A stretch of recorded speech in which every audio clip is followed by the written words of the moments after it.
Thank you, Meg. Thank you, Power to Fly, for inviting us to have this conversation. Mandy, thank you in advance for sharing knowledge and encouragement with us today. This is such an important topic. I'm so happy that you're sharing time with us today. And I know we've got some live callers listening in. Be sure to write your questions in the chat box, and I will flag those to our guest speaker here so that she can get those answered. Time is going to fly by. So, Mandy, I know Meg gave that awesome introduction, but feel free to share a little bit more about yourself and anything you'd like to kick us off with before we jump into these questions. So for me, I've been campaigning for over 32 years, and something that is just a passion. And I think people don't always understand this, because actually I never feel like I've done a day's work. Honestly, that's how it feels. And for me, I've been incredibly blessed and really lucky with an amazing life. But one of the things that I'm really passionate about now is empowering the next generation and making sure that I send the elevator down and I lift people off the sticky floor and tackle those social economic barriers, stopping people from reaching their full potential. Because when we talk about lifting others up, and people will say to me, but why? What does that mean? And I'm thinking, you know what, we're talking about smashing the glass ceiling, but we're not addressing the social economic barriers that are facing people, and they have come to the surface during the pandemic like never before. Absolutely. And please feel free to share, more of your journey as we're going into these questions, because I know that I'm not alone in saying that I want to hear more about, what got you started. And actually, that's a great segue into our first question here that was submitted offline. Can you tell us a bit more about your career journey and how you became interested in philanthropy and human rights? Okay, so I started campaigning. That's how I first started, and then got into real estate and, did some investments and did okay. But actually, for me, I realized that my life was more about making an impact, making a difference in people's life. And just because that I was in a position of privilege and power, that it's not just about kind of lining your own pockets. And I think when you're blessed with riches beyond, your wildest dreams, it's really important that you pay it forward, you make a difference. Because actually, one thing, like I said to you, this year we've realized that we don't need as much, and we can all do something. We all have a social responsibility to do something, pay it forward, help other people. And one of the things that I have seen is that actually, when you show kindness, it's a ripple effect, because actually when you do something, then somebody else wants to do the same thing for somebody else. And it really does do that. And I have seen that so many times over the last 3 decades. So I kind of started working with lots of big companies around the world, and actually started challenging them around their corporate responsibilities. We're asking them, well, what are you doing? How are you helping people? What are your mission statements? How are you kind of giving back into the community? What are you doing? And it's not a question that many people at the top want to hear sometimes. But I think it's about kind of finding synergy with people, finding out what people are interested in, and you become a bit of a broker in between. So what you're doing is finding people the causes that they're passionate about. So it could be about gender equality, about climate, about ending poverty. And obviously I do a lot with the UN around achieving the UN Sustainable Development Goals. We're in the Decade for Action. And what's happened is that a lot of companies now want to help us to achieve those goals. So what you do then is actually bring the right people to the right table to have a conversation, to meet the activists and civil society on the ground and support them. So this is how I've managed to do that. And, to me, doing like social philanthropy was about actually supporting people and actually making a real difference. When you have been blessed with finances and a good career and a good life, it's really important that you realize that actually you've got to make a difference with it. And then what's happened is there's people that are a lot more wealthier than I am, but you know what, but it's about sort of knowing that your life is more, and it's about finding your dharma, which means finding your life purpose. And a lot of people don't understand that, but actually being brought up as a Sikh and a Hindu, it's a part of your faith to have a calling in life to pay it forward. So that's where I started, and that's where it's kind of come from. Brilliant. Thank you so much for sharing your story. And I know that you have so much more to share there. So before I forget, I just want to have you remind folks how they can be in contact with you when we finish the conversation. I want to dive into some of the things you recently said, but how can we follow you, support you, all that? Brilliant. So people feel free to connect with me on LinkedIn or Twitter, follow me and I will follow you back. And I'm always doing events, and it's great to bring people together. There's some great things that I'm doing right now. With lots of great organizations around the world. And it's so important that we bring young people together. And to me, it's about a lasting impact and making a real difference to people's lives. And one of the things that I do now is a lot of hackathons and things with young people and getting young people into tech. And recently, we were in countries like Syria, Palestine, and Ethiopia, Kuwait, places that where you would not think about young women and getting into coding and into tech, into Pakistan, into India. So I think it's really important that we leave no one behind. And I think one of the things that have done, and I think it's something that actually I didn't even realize. I mean, I'm the least techie person. Listen, I know my limitations. I never pretend to be something I'm not. But it was about looking at tech and moving with the times.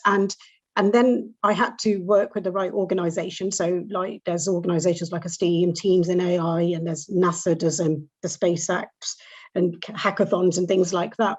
And then I realized that actually there's all these really clever people that can build things, but actually they don't have the knowledge and the expertise or the life experience that I do.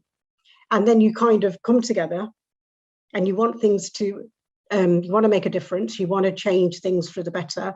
You've got to move with the times, look at AI, tackle those biases and all the, inequalities and about bringing that. So I think, my career has been so diverse. I just sometimes have to pinch myself. Honestly, I really do.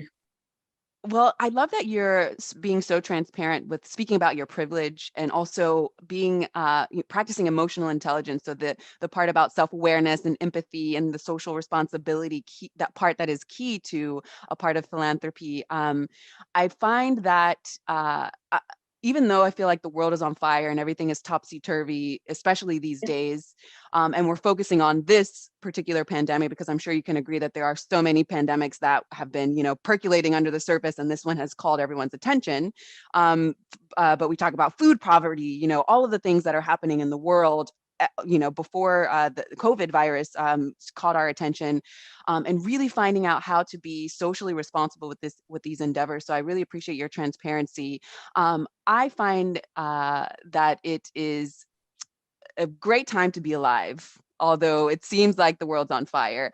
And the reason I say that is because, you say, let's speak to our youth, let's go and ask for corporate responsibility. Yuval Noah Harari has been one of my guiding lights in this madness, because he speaks about, the dangers of technological advances and how that could, create more gaps as far as, social equity is concerned. And so we have this question here from a live caller. I would love to hear your feedback on it, but where do you see the most change happening, real change? And how can you kind of collaborate with technology to see, how technology can be responsible during these times, especially so that we can make some more balanced progress, I would like to say, for lack of a better word. Yeah.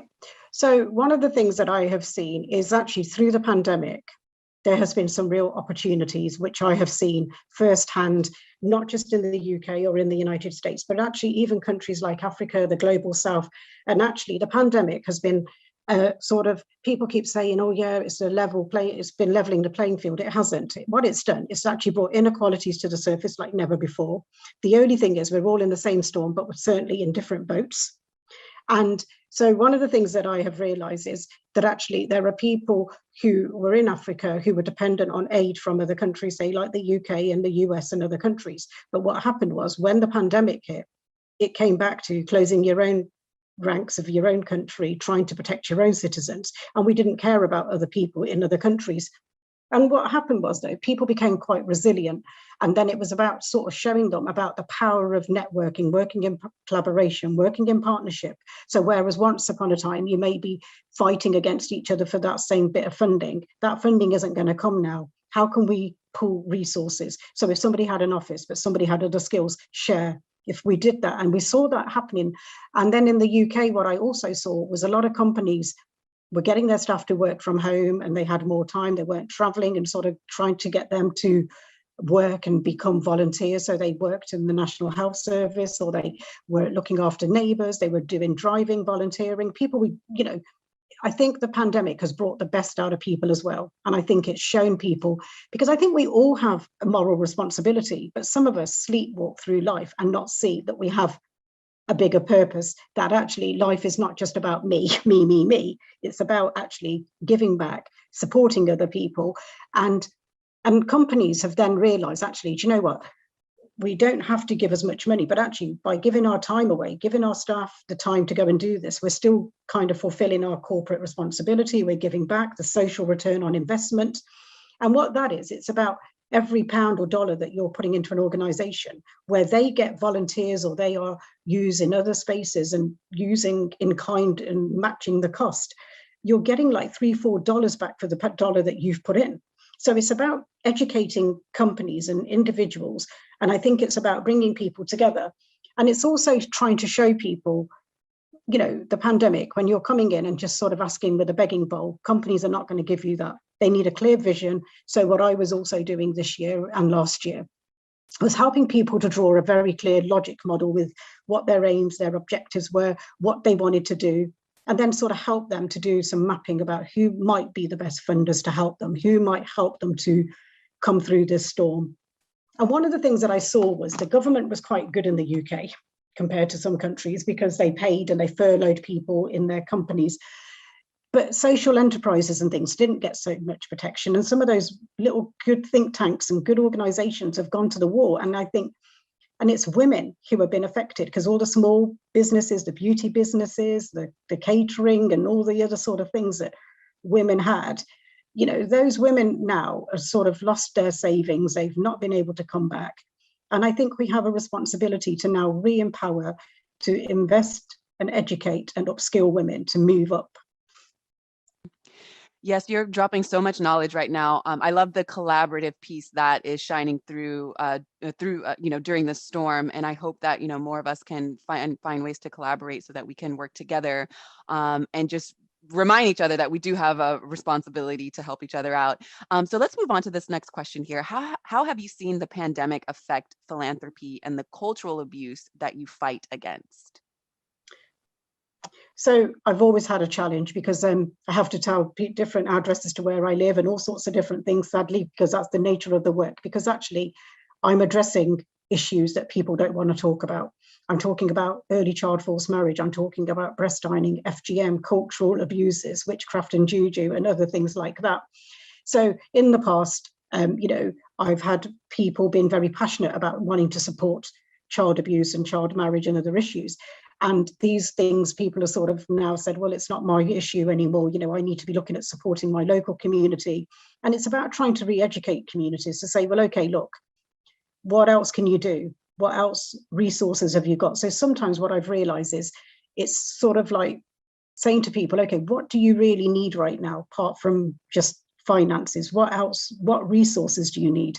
And what I've also been educating people is that, so for instance, there was a company that they needed tablets, you know, like not an iPad, but, you know, a digital tablet, or they needed like internet and Wi-Fi, because actually one thing that we've realized is there's been a lot of digital poverty in the UK, where if some people are at home and actually they didn't even have a device, they didn't have the internet at home, and these were poor families. And, you know, and we've realized that these inequalities have come to the surface like never before, and these young people were already behind, and now they've been even further behind.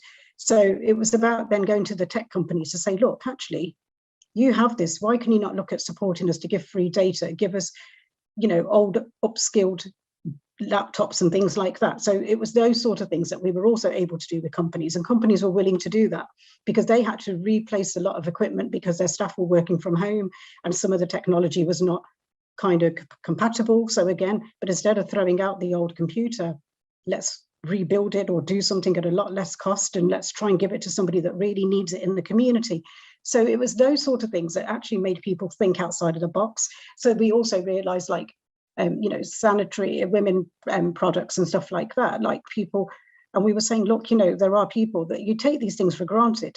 But again, we went to companies, you know, I can't name them publicly, but, you know, they came out of their way and they started helping us. And it was about people being innovative and creative and thinking outside of the box and saying, right, what do you really need? Who else do you know in your circle? So one of the things that I also do a lot, Mariella, is think about, here I am in the middle, who's in my network to help me to achieve that goal? And I know that my inner circle might not be the right people, my family might not be, my best friend might not be, and my colleagues may not be the right people to help me to achieve this goal. But on LinkedIn, I know somebody, and I know that they do this work, what about if I write a letter to them? Because actually they can help me to achieve this goal. And it's helping people to think about their social capital, their network of people around them to help them to achieve. And I think that has been really quite clever in one way, because one thing that I have been doing is I've been just as busy, if not more, being at home. And I've been able to collaborate and work with some of the world's biggest organizations like the World Bank and so many other, the World Humanitarian Forum and so many other organizations, and bringing people together and kind of networking and connecting people and getting people to partner. I love that you speak about being this bridge, this liaison between, let's say the leaders in the corporate world, for example, who are producing, devices, let's say, to take your example, and maybe not understanding or realizing that there are people who, can't have access to it for lots of reasons, right? So then you have this digital poverty that I've never even heard the word for, but of course it exists. The fact that, if my iPhone breaks, I have to have either the money or the access to get a new one so it works, so that I can be connected to do my work, to learn, to da da da da. And if I don't have that access, if accessibility is not, at the reach of my fingertips, then I am not a part of the conversation. So I love that, just by using your creative spirit, using your network and speaking to these leaders, you're able to be a bridge and to create some change there. So I applaud you in that. And I hope more people are listening to this. Speak up, I think it's something so simple to do though, isn't it? Because like you and I could look at this and I mean, like for me, my iPhone and your company always changes it for a few £100 or even free sometimes. And you have so many phones that are sitting around the house because, when you think about my nieces and nephews, iPhones are changing every time there's one, almost they have one.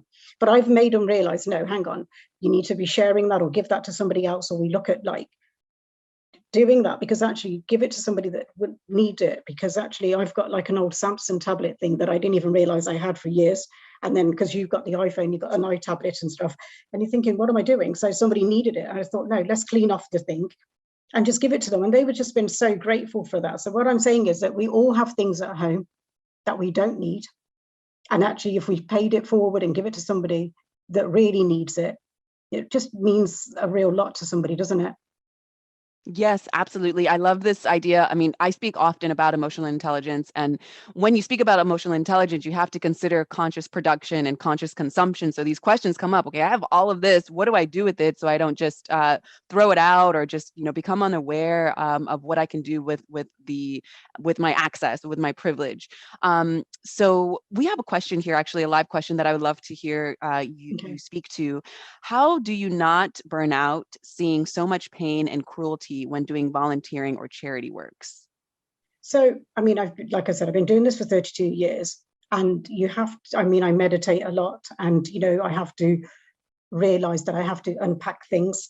I mean, I have dealt with some of the worst things that, like child abuse, children being trafficked, topics that, people wouldn't even dream of. And, I've done rescues with people around the world in countries where they might have been a victim of a forced marriage. There have been so many things that I have done.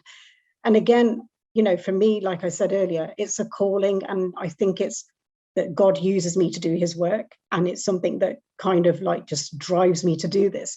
But, it is about kind of thinking, okay, I've done all I can do. I can't actually do any more right now. I've passed this on to the local authority, or I've passed it on to the police, or I've dealt with it now. This is as far as I can go with it. And sometimes there are miscarriages. We know that people don't get the justice that they want. But actually, all you can do is do your part, if that makes sense. And it's very difficult because sometimes people want you to wave a magic wand and you can't do that.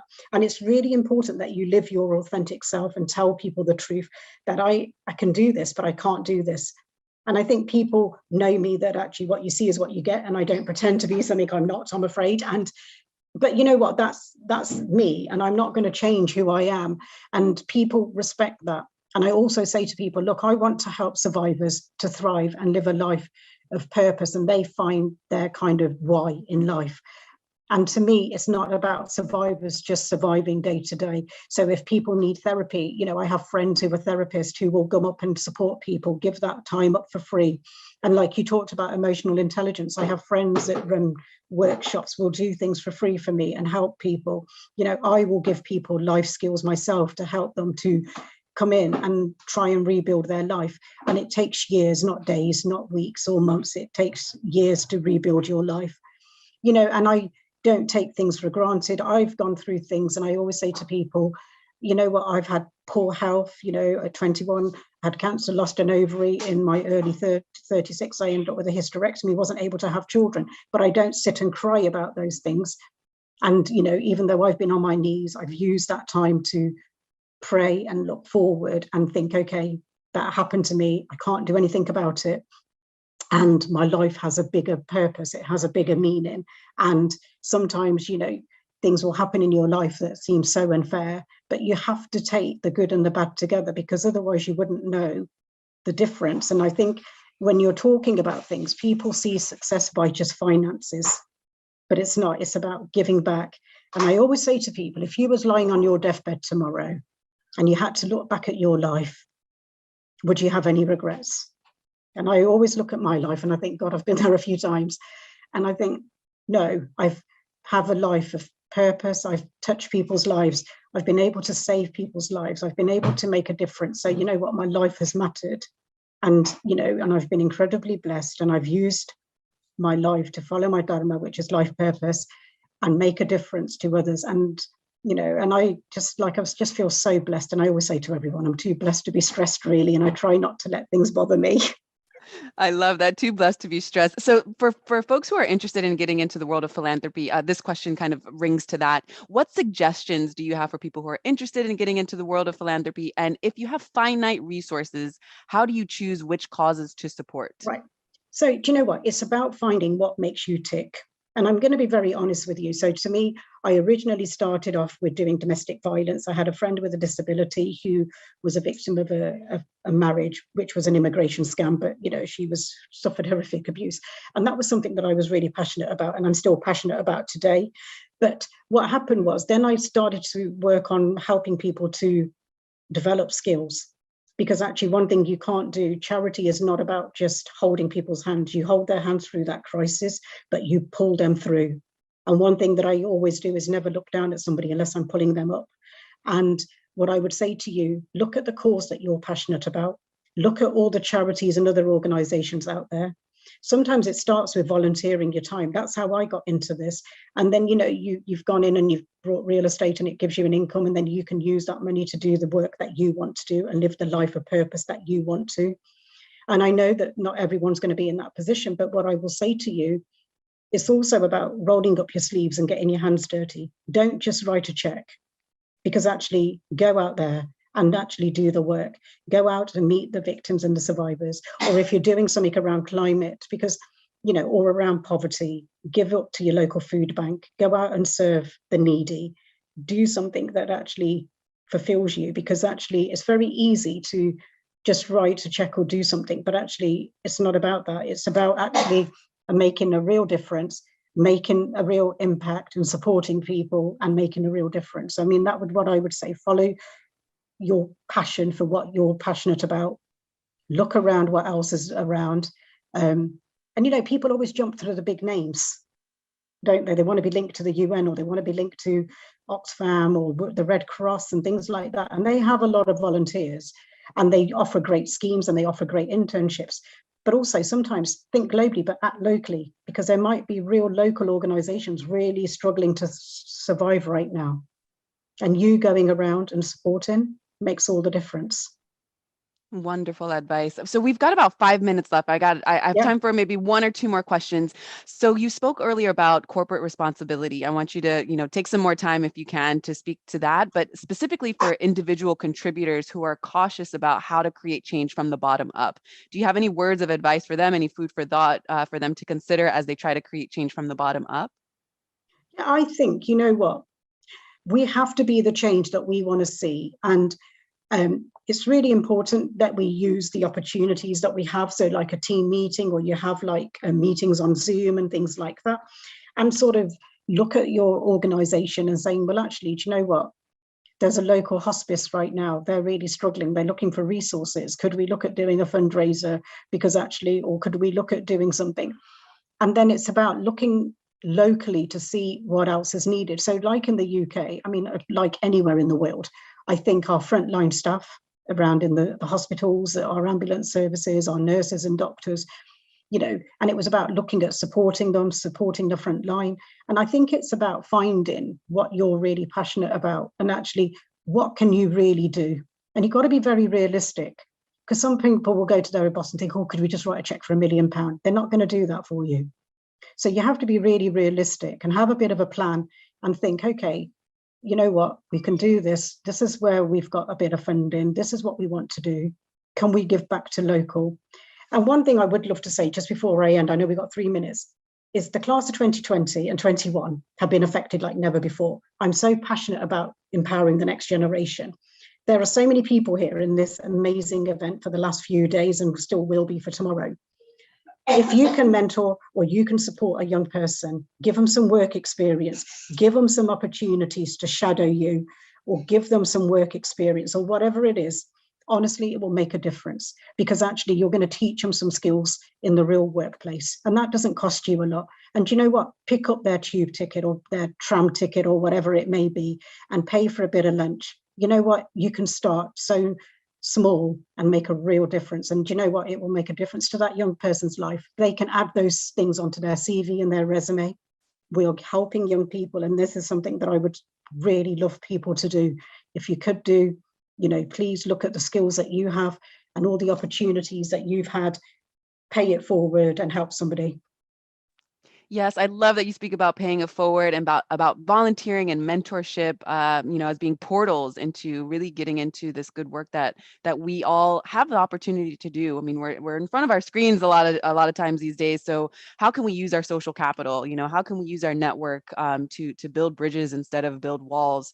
I love this idea of mentoring someone else. If you could go back in time and mentor yourself, what piece of advice would you give yourself if you could go back in time and say, you know what, Mandy, stay away from this, or make sure you do this? Do you know what? I've been really blessed, and I think I'm a bit of a fearless thing, but actually, do you know what? I love that actually I don't have many regrets, to be honest with you. And I just think, okay, do you know what? Take every opportunity and don't just sort of sit there, because sometimes when you, at the beginning of my career, I was thinking, oh my God, can I afford to do this? And I don't now worry about what if somebody comes to me with an opportunity, I take it. I never really think about it, because I think the universe is opening that door. Because like right now, I've spoken at the House of Representatives for 3 years in a row, and there's like gone to Davos and spoken at, the World Economic Forum, the United Nations, God knows how many times. These are things that I never expected to happen. And these things just came my way. And there have been things where at the beginning of my career, I was asked to go somewhere and I was thinking, oh my God, can I really afford to do this? Am I going to be clever enough to do this? And I think it's that doubt. And I realized that let go of fear, because it's only real in your head. Outside of your head, it doesn't exist. And that would be the advice I'd give myself. Beautiful. I know someone needed to hear that today. So thank you for sharing that piece of Thank you. wisdom. We've got about 1 minute left. Please remind us, how can we support you? How can we find you online and keep up with all the great things you've got going on? Yeah, please follow me on LinkedIn at Mandy Sanghera or on Twitter, and I will follow you back. And if people have got questions that they would like to ask, if there's any causes that people are interested in, think, oh, actually, do you know what, Mandy? I've got a company I want to look at supporting, and I can connect you to a good organization globally who's doing things. And actually, do you know what? Get you to volunteer or mentor a young person. And online just now, like you and me, Mariella, and if we had young kids in Africa and from the global south, and you and I talk about our skills that you and I have about our emotional intelligence, or women of color, how we've come through discrimination or microaggressions or tackling unconscious biases, we have to pay it forward. That would be my advice. Thank you so much, Mandy. Well, I'm looking forward to connecting you with you offline. Thank you so much for sharing your Well, time thank and you. your knowledge. Meg, I'm going to pass the mic back to you so that we can continue on with this beautiful lineup we've got in store for everyone.